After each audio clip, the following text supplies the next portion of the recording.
वो अच्छा है, लेकिन ये क्या है? उत्तम है। एक होता है इंग्लिश में बोलते हैं गुड, बेटर एंड बेस्ट। एक अच्छा है और एक बहुत अच्छा है। ये अच्छा है, तू सेवा करती है बहुत अच्छा है, तू पहुनाई करती है बहुत अच्छा है, तू बहुत चिंता करती है लोगों की, प्रभु की, मन बहुत अच्छी बात है। लेकिन उससे भी उत्तम एक चीज है, वह है प्रभु के चरणों में बैठना। हालेलुया। आज हम में से कितने लोग प्रभु के चरणों में बैठते हैं? आखिरी बात बता करके मैं समाप्त करना चाहूंगा। तीसरा यीशु ने कहा, पढ़िएगा बेटा उसी 47 को दोबारा से, जो कोई मेरे पास आता है, जो कोई मेरे पास आता है, पहले तो आना है और दूसरा और मेरी बातें सुनकर, और सुनना है तो क्या करना पड़ेगा? बैठना पड़ेगा। बिना बैठे नहीं सुनेंगे। मैंने दोबारा से बताता हूँ, यीशु मसीह ये नहीं है कि हम दौड़ते हुए यीशु के पास आए, हाँ प्रभु बोलिए जल्दी से आपको जो बोलना है। नहीं नहीं नहीं, ये नहीं चलेगा, ये नहीं चलेगा। हमें आप बैठिए प्रभु की उपस्थिति में। पुराने नियम में और हमें बाइबल बताती है भविष्यद्वक्ताओं के बारे में। आपको मालूम है भविष्यद्वक्ता परमेश्वर के वचन का प्रचार करते थे, है ना? भविष्यद्वक्ता परमेश्वर के वचन को सुनाते थे, लेकिन कैसे सुनाते थे? उससे पहले वो घंटों कहां पर बैठते थे? प्रभु की उपस्थिति में बैठा करते। हमें से कितने लोगों ने पास्टर डीजीएस, प्रभु के दास डीजीएस दीनाकरण जी के बारे में सुना हुआ है, जो महान महान प्रभु के दास लोग रहे हैं। हमें जो यीशु बुलाता है सेवकाई के संस्थापक थे। हमें उन्होंने इतनी बड़ी सेवकाई प्रभु ने उनको दी। कैसे? वो घंटों प्रभु की उपस्थिति में क्या करते थे? बैठा करते थे, है ना? ऐसी कई प्रभु के दासों के बारे में मैं आपको नाम लेना शुरू करूंगा तो बहुत सारे हैं जो घंटों प्रभु की उपस्थिति में बैठ करके प्रार्थना में बैठते थे और फिर परमेश्वर उनके ऊपर अपनी योजनाओं को, अपने वचन को, भविष्य की बातों को परमेश्वर प्रकट करना शुरू करते थे। हालेलुया, हालेलुया, आमीन, प्रेज़ लॉर्ड। जल्दी से तीसरे में आ जाइएगा। तीसरा क्या है बेटा? उन्हें मानता है। तीसरा क्या है? उन्हें मानता है। अगर मजबूत होना है, दृढ़ होना है जीवन में, पहले तो प्रभु के पास आना है, दूसरा प्रभु के चरणों में बैठ करके सुनना है, तीसरा उसको मानना भी। कई बार हम सुनने में बहुत अच्छे हैं, बहुत अच्छे हैं, पास्टर जी की भी सुनते हैं, है ना? घर में भी सबकी सुनते हैं, लेकिन अंकित मानते नहीं। क्या नहीं है? मानते नहीं। सुनने में बहुत अच्छे हैं, है ना? बड़े ध्यान से सुनेंगे, बड़े अच्छे से लगे सुनेंगे, कान लगा करके सुनेंगे, ध्यान धर के सुनेंगे, लेकिन जब मानने की बात आती है वहीं पर हम क्या हो जाते हैं? फेल हो जाते हैं। बाइबल कहती है केवल सुनने वाले ही नहीं परंतु वचन पर चलने वाले, मानने वाले बनना है। मेरे प्रिय लोगों, बहुत समय हो गया वचन सुनते सुनते।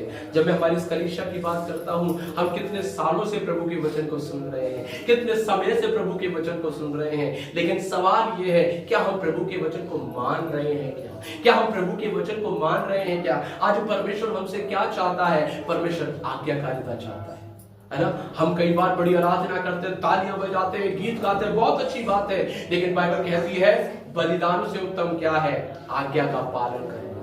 आज्ञा का पालन नहीं है, हम कितना भी गीतों को गा लें, आज्ञा का पालन नहीं है, कितना भी भेंट हम चढ़ा दें, अगर आज्ञा का पालन नहीं है, कितना भी हम आराधना करें, आज्ञा का पालन नहीं है, कितना भी अन्य भाषा बोले, उसका कोई महत्व नहीं है। मेरे प्रिय, आज्ञाकारिता बहुत जरूरी है। यीशु ने अपने चेलों से बोला, जाओ संसार के लोगों को मेरा वचन सुनाओ और उन्हें पिता पुत्र पवित्र आत्मा के नाम से बपतिस्मा दो। और यीशु ने कहा उसी के साथ साथ, और उन्हें जो बातें मैंने तुम्हें सिखाई है मानना सिखाओ, मानना सिखाओ, मानना सिखाओ।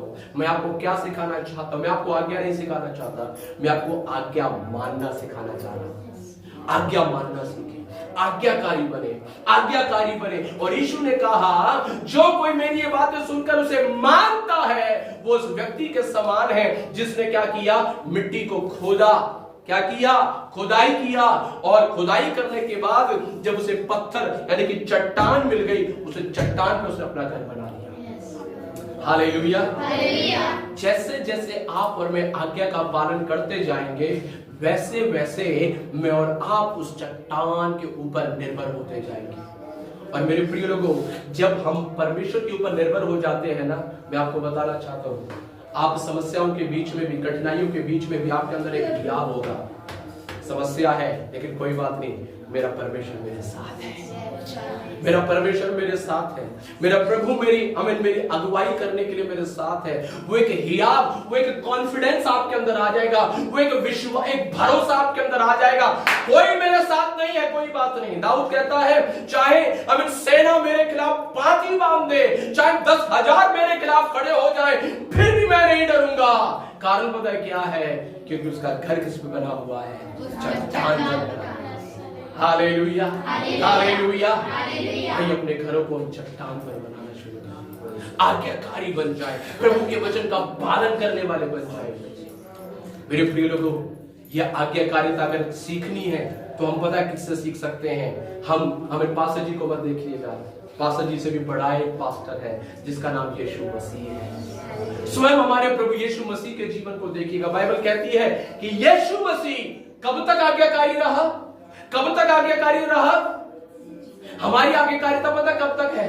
जब तक हमें आशीष न मिल जाए। हमारी आज्ञाकारिता कब तक है? 1-2 महीने के लिए, 6 महीने, साल भर के लिए आज्ञाकारिता है। लेकिन यीशु मसीह की आज्ञाकारिता पता है कब तक थी? बाइबल कहती है मृत्यु के समय तक। बाइबल कहती है वो परमेश्वर का आज्ञाकारी रहा कि मृत्यु, हाँ, क्रूस की मृत्यु भी सह ली। क्यों सह लिया? क्योंकि वो पिता परमेश्वर का आज्ञाकारी था।